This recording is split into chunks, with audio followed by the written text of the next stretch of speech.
Assalamualaikum warahmatullahi wabarakatuh.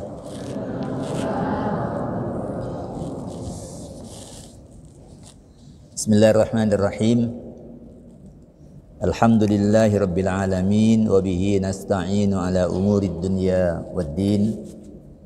Wassalatu wassalamu ala asyrafil anbiya'i wal mursalin sayyidina wa habibina Muhammadi wa ala alihi wa sahbihi ajma'in. Amma ba'du. Subhanaka la ilma lana illa ma 'allamtana innaka antal alimul hakim.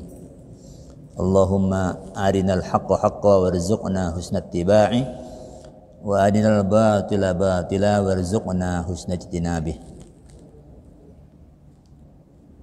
Para jamaah sekalian, kita bersyukur kepada Allah pagi hari ini kembali Allah Subhanahu wa taala membangunkan kita dalam keadaan sehat walafiat.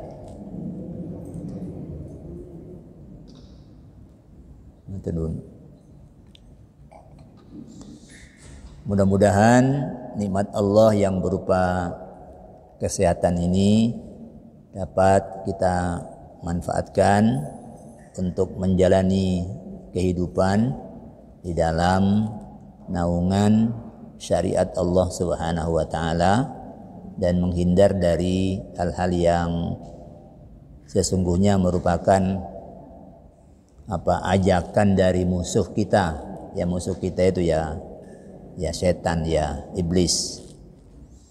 Wala tattabi'u khutuwatis syaiton, kalian jangan mengikuti langkah setan. Innahu lakum aduwwum mubin, sesungguhnya setan itu musuh yang nyata, musuh yang jelas. Ya.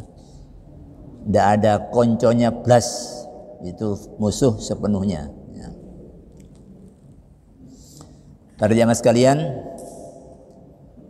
kita isi iktikaf kita pagi hari ini dengan melanjutkan kajian fikih tentang harta. Ini yang ke-15. Hari ini kita membahas, menguatkan kembali memori kita tentang memperoleh harta melalui penggantian pemilik. Ini sudah pernah kita singgung tapi belum pernah dibahas. Jadi kita memperoleh harta itu kan pintunya ada 4. Satu, pintu ihraz. Benda-benda yang tidak ada pemiliknya itu kalau kita kuasai, kita jaga, itu jadi milik kita. Yang kedua, at-tawalludu minal mamluk. Yang kedua, barang yang kita miliki kalau kemudian berkembang biak, itu kembang biaknya itu milik kita juga. Lalu yang ketiga, al-uqud, lewat transaksi. Ini setiap yang ada pemiliknya itu dia bisa jadi milik kita itu dengan transaksi. Ya. Lalu yang keempat, al-khulafiyah, melalui pergantian. Nah, ini kita bahas yang pergantian. Ada 6 item ya. Item yang pertama, penegasan bahwa harta adalah bagian dari kesenangan hidup dunia. Karena dunia ini fana, dunia ini tidak abadi, akan hancur, maka kesenangan hidup dunia tidaklah bersifat abadi. Termasuk, mungkin di situ termasuknya belum ada ya. Termasuk kepemilikan atas harta. Ini sifatnya tidak abadi. Walakum fil ardi mustaqarrun wa mata'un ilahin. Untuk kalian, wahai Adam dan anak keturunan Adam, fil ardi, di planet bumi, mustaqarrun, ada tempat menetap. Wa mata'un, ada kesenangan. Di sana ada kesenangan hidup. Tapi ilahinin, sampai waktu yang ditentukan. Tapi nanti yang setelah kehidupan yang sekarang, kalau kita berhasil lulus dengan baik, mengisi waktu dengan iman dan amal soleh, ada hidup yang kedua. Wabasyiril ladzina amanu, sampaikan berita kepada orang yang beriman bahwa untuk mereka itu ada surga, taman-taman surga, tajri min tahtihal anhar, yang sungai-sungai mengalir di bawahnya. Kemudian di surga itu kita juga diberi rezeki, ya, rezeki. Ketika dikasih, Allah menggambarkan orang-orang yang nanti masuk surga itu kemudian menyatakan, ini yang ruziqna min qablu, ini yang dulu kita mendapatkan rezeki seperti ini juga. Ya. Jadi maknanya apa yang kita sukai sekarang nanti akan ketemu asalkan lulus. Yang suka nongko ya nanti ada nongko. Yang suka mengkudu ya nanti juga ada mengkudu. Hada apa rizqna min qablu, dulu kita mendapatkan seperti ini. Dan kemudian di ujung ayat menjelaskan hum fiha khalidun, mereka kekal di dalamnya. Sekarang nggak ada yang kekal. Ada teman pengurus ketua takmir masjid di perumahan Purimas, tadi saya buka pesan nanti jam 7.30 itu disolati jenazahnya, ya. Padahal kemarin masih share apa di grup, ya. Dan itu sudah nyusun untuk bulan puasa, sudah komplit. Nah, dia tidak menangi apa yang sudah dia siapkan. Yaitulah dunia, ya, dunia. Kalau sudah di lorong waktu sudah mencapai ujung, ya berangkat. Sudah tidak pakai bisa ditunda. Ya semua kita tahu itu, semua kita tahu. Sehingga jangan merasa enteng dengan waktu, ya. Karena waktu itu jalan terus, tidak pernah berhenti, ya. Dan kita hanya dapat jatah sebagian dari waktu itu, dan sudah, kalau sudah habis ya sudah pergi, ya.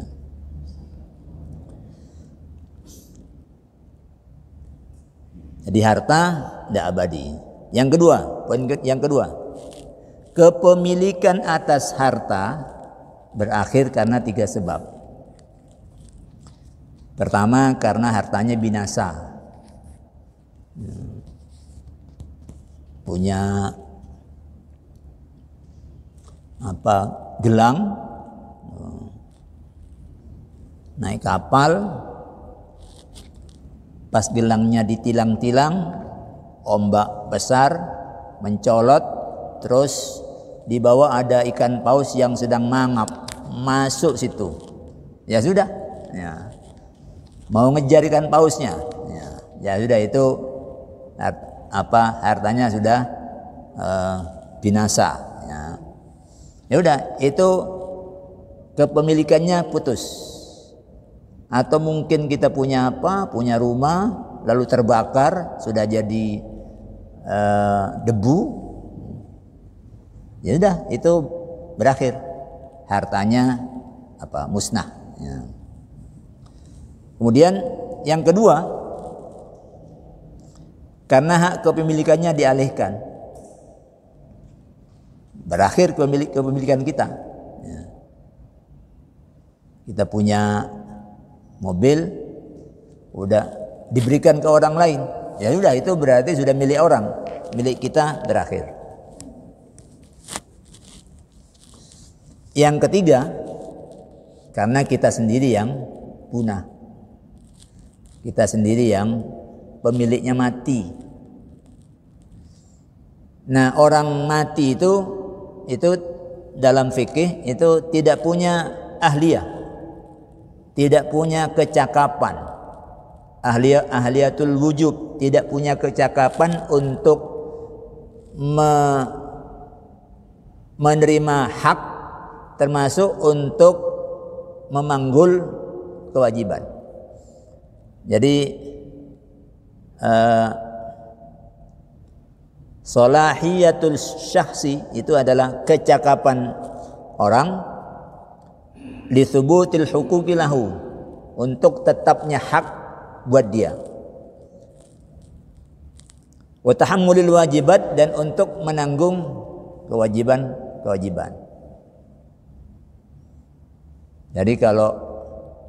Jadi asal manusia itu lahir hidup, maka dia punya ahliyatul wujub, punya kecakapan untuk menerima hak.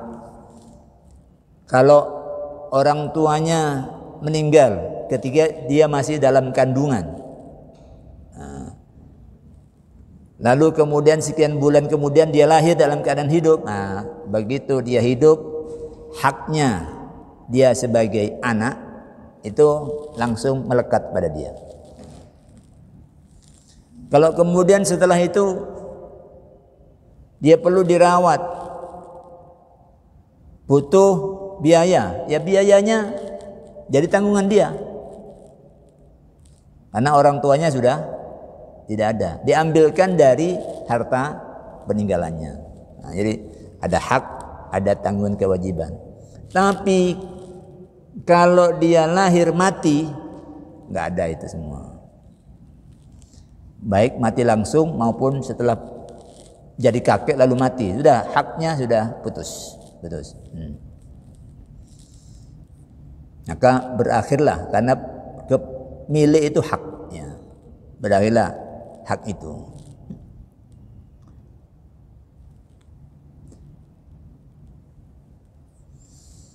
Poin yang ketiga, ada dua jalan yang sah untuk mengganti posisi pemilik harta yang mati. Mengganti dalam makna memiliki harta tinggalannya. Jalannya ada dua. Yang pertama, jalan wasiat. Yang kedua, jalan pewarisan.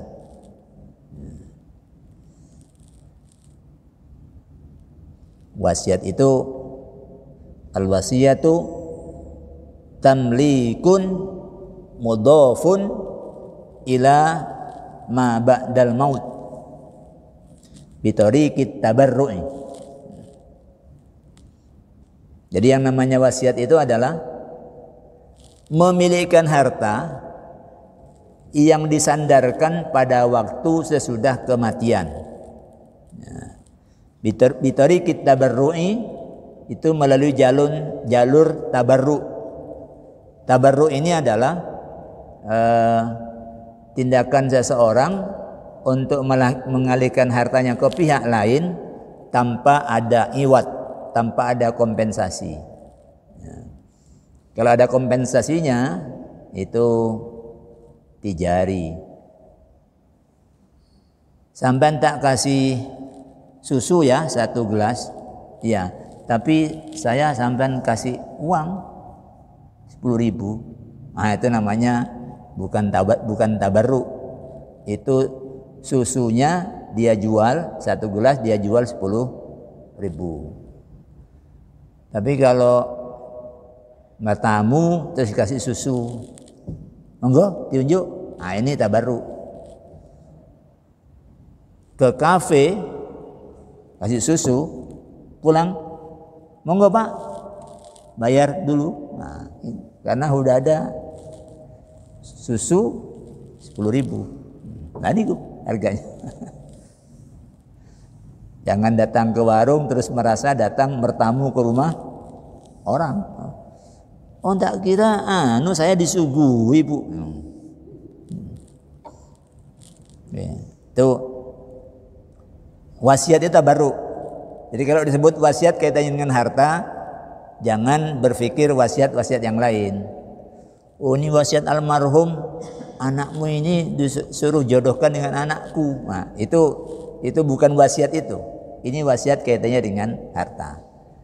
Jadi hibbah tapi dikaitkan dengan kematian. Sesu aku mati, rumah yang ini itu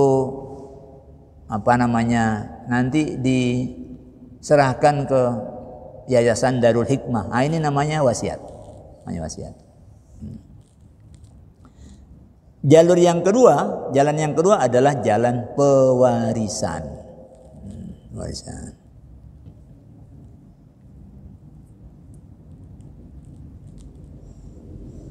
Poin yang keempat. Wasiat itu merupakan kewenangan pemilik harta dikala masih hidup. Jadi kita yang masih hidup ini boleh sudah siap-siap untuk mewasiatkan sebagian harta kita, itu boleh.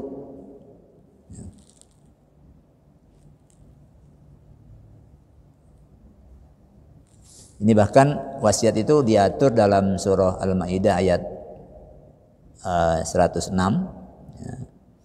Itu agar wasiat itu dipersaksikan supaya nanti ketika yang bersangkutan mati itu tidak memunculkan sengketa. Urusan-urusan berkaitan dengan harta itu selalu Allah menyebutnya dengan ya ayyuhalladzina amanu. Karena hanya orang yang punya iman yang mau peduli terhadap aturan-aturan yang berkenaan dengan ini. Wahai orang-orang yang beriman, syahadatu bainikum idza hadara ahadakumul maut hinal wasiyah ithnani dzawa adlim minkum au akharani min ghairikum in antum darabtum fil ardi fasabatkum musibatul maut. Hai orang-orang yang beriman, syahadatu bainikum, persaksian di antara kalian, idza hadar ahadakumul maut, kalau ada orang yang mau meninggal, hinal wasiyah, ketika dia berwasiat, ithnani dawa adlim minkum, saksinya adalah 2 orang yang adil di antara kalian. Adil itu maknanya agamanya baik, moralnya baik, jujur, tidak suka nipu. Kalau dia menyaksikan bahwa dia telah mewasiatkan ke sini, ya kapanpun ditanya dia akan bilang itu. Dia akan bilang itu.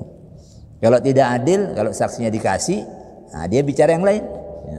Tapi kalau adil, yang ada di pikiran dia, saya takut Allah, itu orang adil.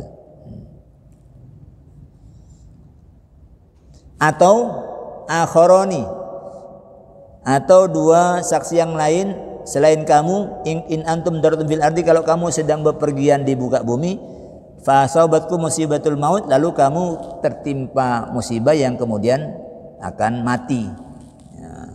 Maka siapapun yang ada, karena ini kalau di perjalanan bisa jadi di sekitar kita itu orang-orang yang tidak kita kenal, maka siapapun yang ada ketika itu suruh menjadi saksi. Jadi diatur dalam Islam soal wasiat, karena itu haknya yang punya harta, punya harta.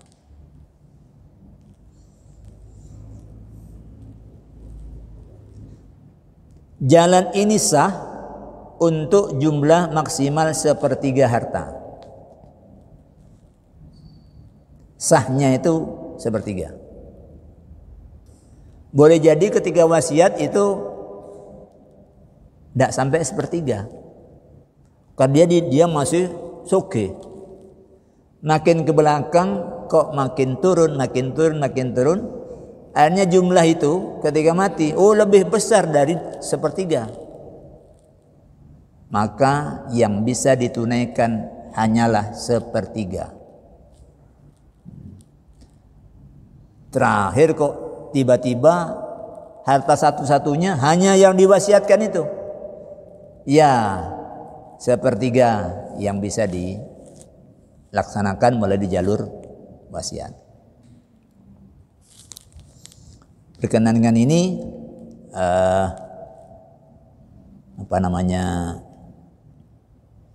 ada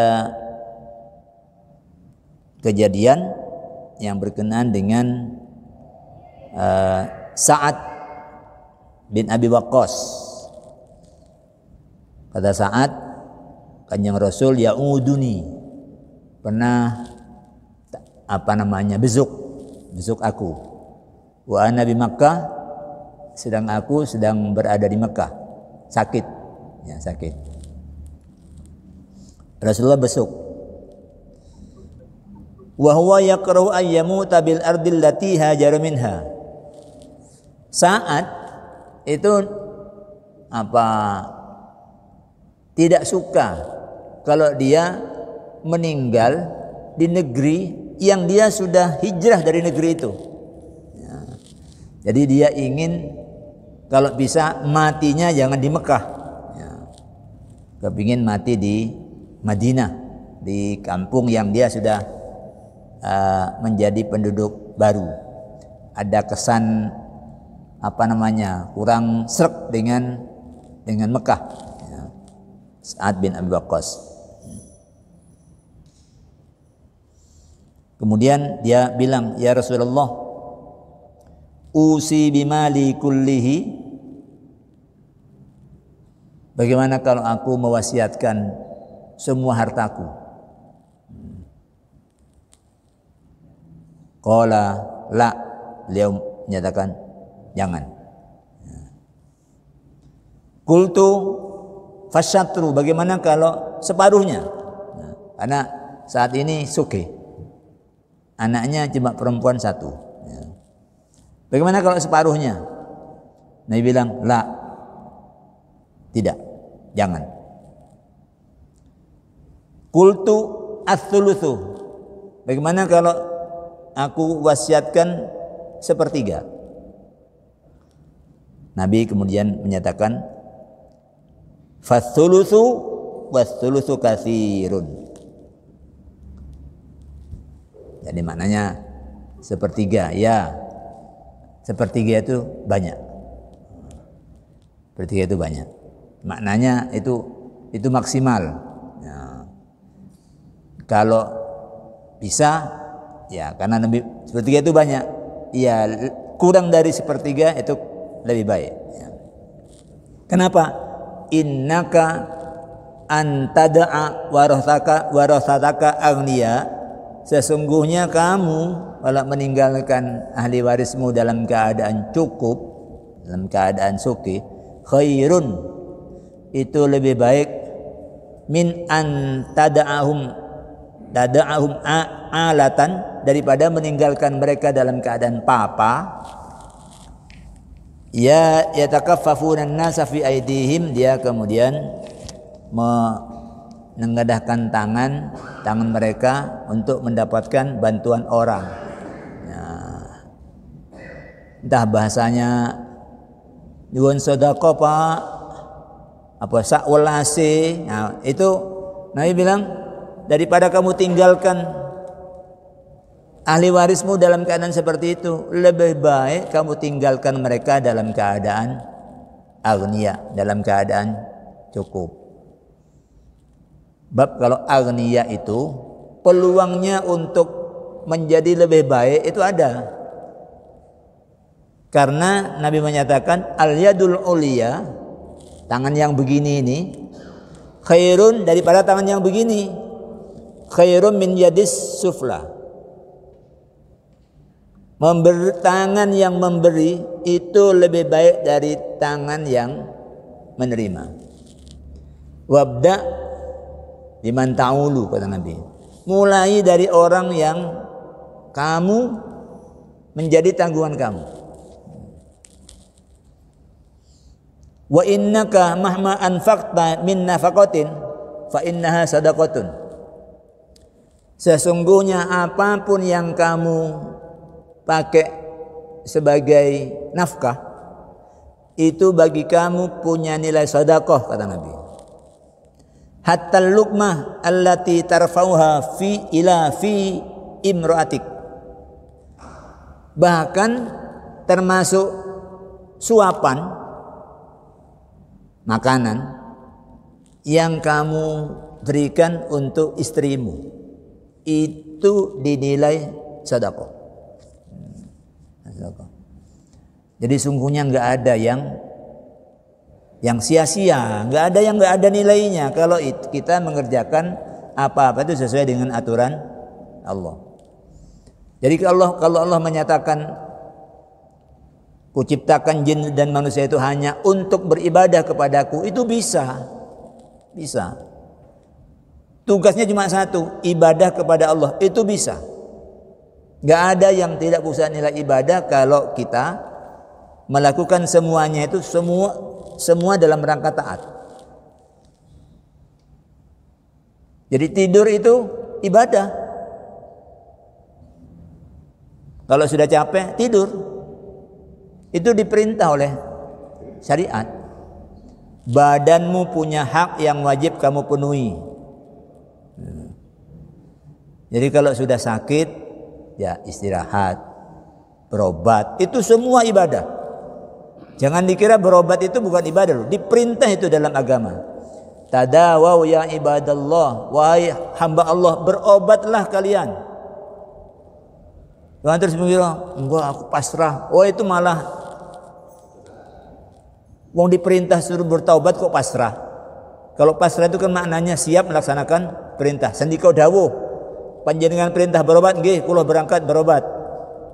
Tapi tetap yang menyembuhkan Allah.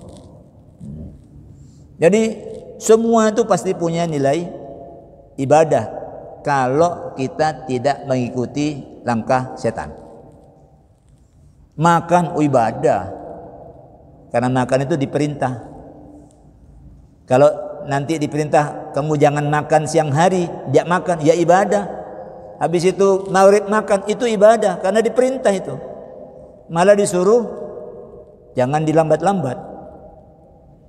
Kalau sahur la iso diakhirkan. Jangan sahurnya jam 9 malam. Aku kuat kok. Ya bukan urusan kuat, kamu itu tidak sedang memperhatikan apa yang diajarkan oleh Allah. Tidak urusan kuat-kuatan nih. Makanya poso nyambung itu sesungguhnya tidak oke. Poso wisol, ya, misal. Jadi itu. Jadi apa namanya? Jangan berpikir untuk dermawanan terus enggak direken keluarganya. Kuali. Ya. Agama ini ngajarkan itu tertib. Kamu jangan jadi tanggungan orang, anakmu jangan jadi tanggungan orang, istrimu jangan jadi tanggungan orang. Beli baju untuk siapa, Pak? Itu istri tonggoku. Loh, istrinya enggak ditukono baju, malah istri tetangga yang wah, ini sudah mulai ini ya. Kecuali beli sama istrinya belanja, mah itu tonggo sebelah itu ketok bajunya sudah ada ganti-ganti. Tukokno mah kasihan. Nah, itu ya. Nah.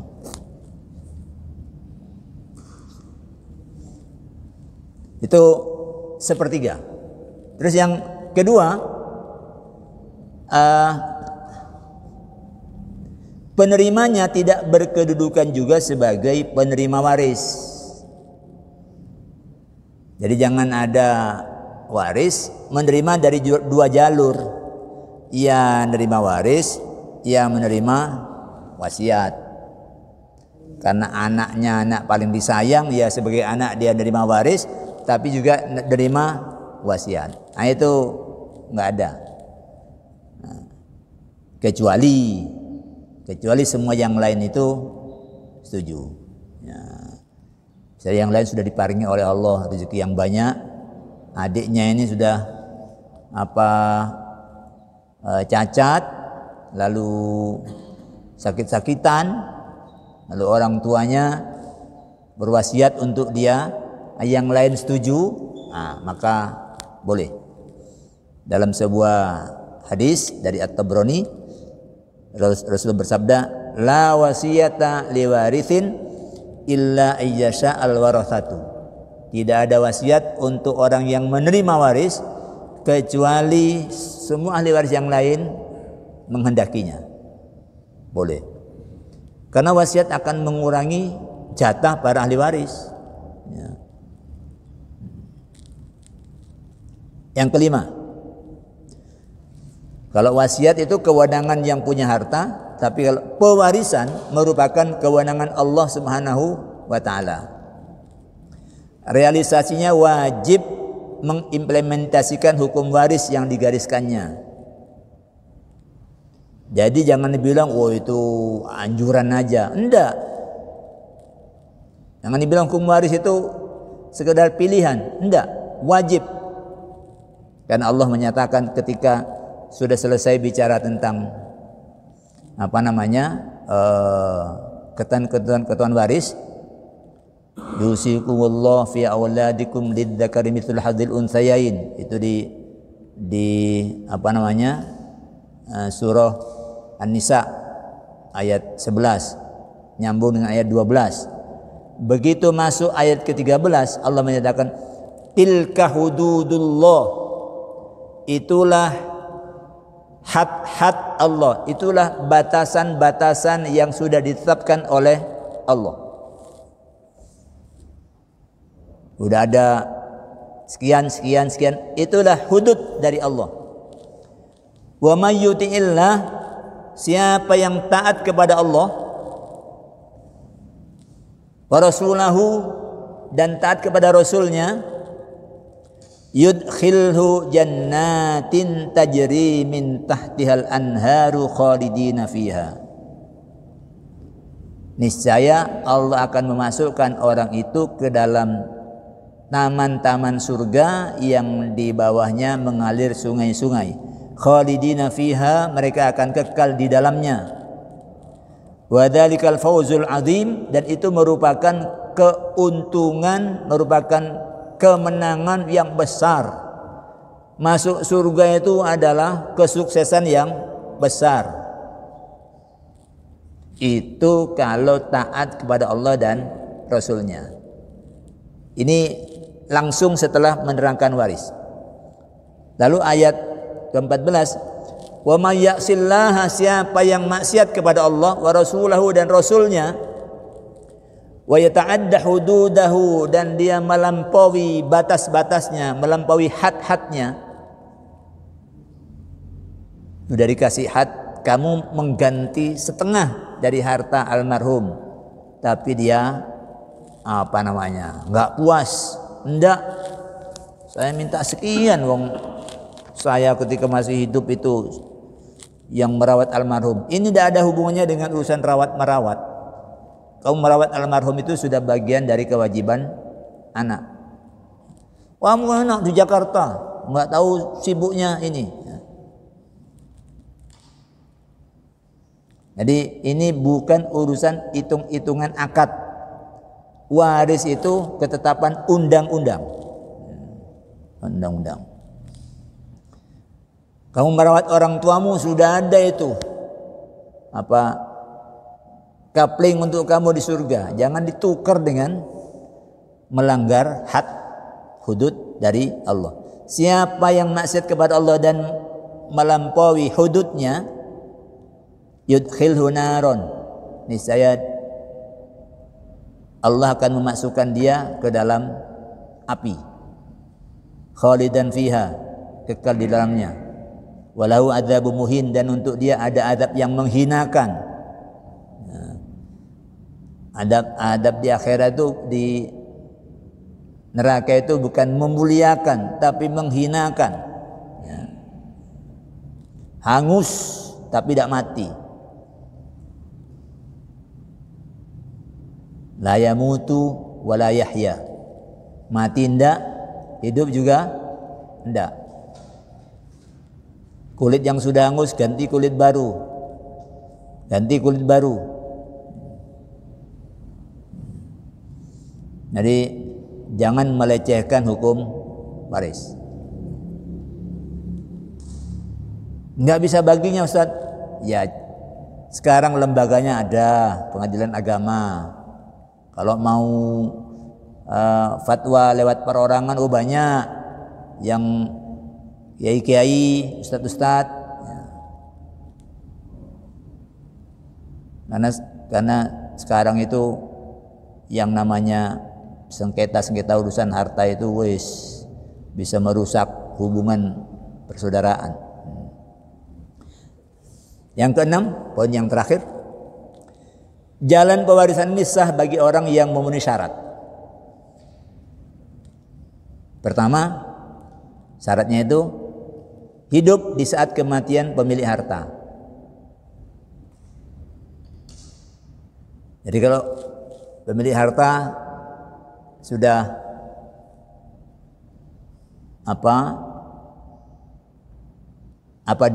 dia sendiri sudah mati, lalu di belakang hari pemilik harta mati, enggak bisa yang mati itu mendapatkan warisan dari yang hidup. Justru yang dia mati duluan itu diwarisi oleh yang hidup.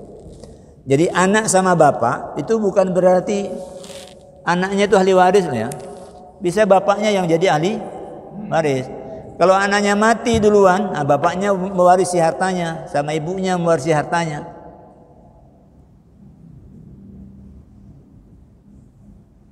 Jadi belum tentu anak menjadi ahli waris. Boleh jadi orang tuanya menjadi ahli waris. Yang kedua, hidup ketika yang punya harta mati. Karena kan kadang-kadang ada orang mati barengan. Naik pesawat, ceblok. Wah, itu bapaknya, suaminya, istrinya, anaknya mati bareng. Ya, tidak ada yang saling warisi. Nanti diwarisi oleh yang masih hidup. Kedua, punya jalinan sebab kewarisan dengan pemilik harta. Yakni satu, jalinan kekerabatan. Bisa ke atas, ayah, ibu, dan seterusnya ke atas. Atau jalinan ke bawah, anak, cucu.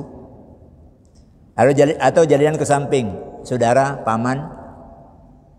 Ke atas, ke bawah, samping.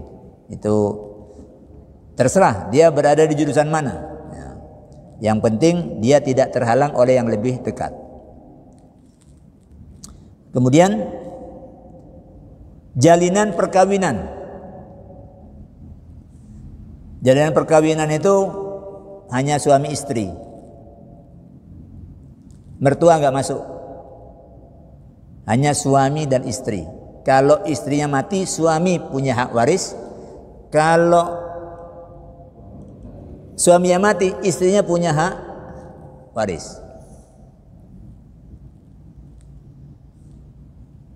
Itu jalur perkawinan. Asalkan perkawinannya belum putus. Bukan perkawinan kalau tidak sah. Kumpul kebo ya. Perkawinan yang tidak putus itu maknanya bukan belum cerai loh ya. Termasuk yang sudah cerai tapi masih dalam masa iddah, itu perkawinan belum dianggap putus. Dalam masa iddah yang suami boleh rujuk, itu belum putus ya, belum putus. Karena istri belum boleh menikah ya. Belum putus itu, masih gantung, masih bisa diambil lagi sama suami ya. Rujuk itu tidak pakai menikah lagi. Rujuk itu tidak pakai Pokoknya siapa yang mau duluan, Mas aku balik Mas. Oh iya wes. Nah, itu sudah rujuk. Nah, karena ini masih suami punya hak. Jadi suami itu haqqu biraddiha. Suami itu lebih berhak untuk kembali kepada dia. Ya biasa orang itu kemudian kayaknya sudah nggak cocok, sudah cerai. Tapi setelah dipikir seminggu kok biasa ono sing ngancani turu, saya gak ono kedip gak iso turu. Sing kena balik ae ya. Ya sudah, malam itu datang, "Ma, aku balik, Ma." Oh, ya, mamanya bilang itu. Oh, ya sudah, ya.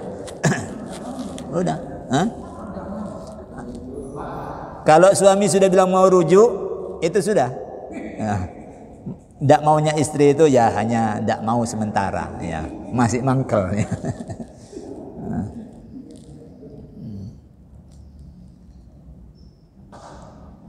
Atau hubungan pemerdekakan budak, ya. Hubungan budak itu orang yang mati itu dulu budak yang saya merdekakan. Dia mati, gak ada yang punya yang ahli warisnya, maka yang merdekakan itu punya hak waris. Cuma sekarang budak sudah nggak ada. Nggak ada. Kemudian syarat yang ketiga tidak terhalang. Penghalang waris itu ada 3. 1, berstatus sebagai budak. Sebab budak itu mamlukun. Budak itu harta yang dimiliki. Budak itu sendiri dimiliki orang. Jadi dia tidak bisa memiliki harta, wong dia dimiliki orang. Dia sendiri itu bisa dijual, budak itu. Jadi dia tidak bisa memiliki. Maka terhalang untuk menerima waris. Lalu yang kedua, karena membunuh pemiliknya, kesusu. Ya. Iki bapak kok gak mati-mati, ya. Terus diracun sama anaknya, sing racun itu enggak berhak, terhalang untuk menerima waris. Laisa liqatilin mirathun, pembunuh tidak berhak mendapatkan waris. Lalu yang ketiga, karena beda agama. La yarithul muslimul kafira walal kafirul muslimah. Orang muslim tidak mewarisi orang kafir, sebaliknya orang kafir tidak mewarisi orang muslim. Ini dalam urusan pewarisan. Tapi kalau urusan bisnis nggak masalah. Jadi jangan nyempitkan dunia dengan merasa kalau berbisnis dengan orang non-Islam itu jadi dosa. Oh enggak. Nabi perjalanan hijrah dari Mekah ke Madinah itu guide-nya itu adalah orang kafir. Abdullah bin Uraikid itu orang kafir, orang Quraisy, tapi dia orang kafir yang profesional. Saya harus jaga orang yang sudah mempercayakan amanah kepada saya. Saya dibayar. Jadi dia lewatkan jalan yang tidak biasa, tidak bocor. Ini namanya profesional. Itu kenapa? Itu ketika di perjalanan tadi nggak ketemu. Ini sudah keto ya sudah yang ada di sekitar saksikan ya. Itu sudah, itu wa akharin minkum, itu min ghairikum. Itu kalau di tempat yang nggak ada lain, itu cari orang lain selain kamu yang ada, pokoknya yang ada di situ. Nah, kalau sekarang sudah bisa pakai notaris. Jadi, tapi di dalam urusan ini beda agama baru ada soal. Terus yang kedua dalam urusan perkawinan itu juga ada sedikit. Tapi yang dalam banyak urusan yang lain no problem. Karena dunia ini tugas kita itu membangun dunia dalam kedamaian, ya, dalam kedamaian. Maka yang jadi musuh itu hanya yang memerangi. Kalau tidak memerangi, enggak. bukan musuh. Itu adalah umat ijabah, umat dakwah, umat kanjeng Nabi Muhammad yang masih harus diajak. Bukan dimusuhi, diajak. Tapi kalau situ perang, ya lawan dengan perang. Kalau ngajak damai, fajnalah, terima perdamaiannya. Tugasmu ngajak, itu saudaramu yang kalau dibiarkan itu ke jalan kiri yang panas. Kalau kamu ajak, kalau mau bisa masuk ke jalan kanan yang ujungnya dingin. Sesama anak cucu Nabi Adam. Waktunya sudah habis. Mudah-mudahan manfaat. Aku qouli hadza wa astaghfirullah li wa lakum. Wassalamualaikum warahmatullahi wabarakatuh.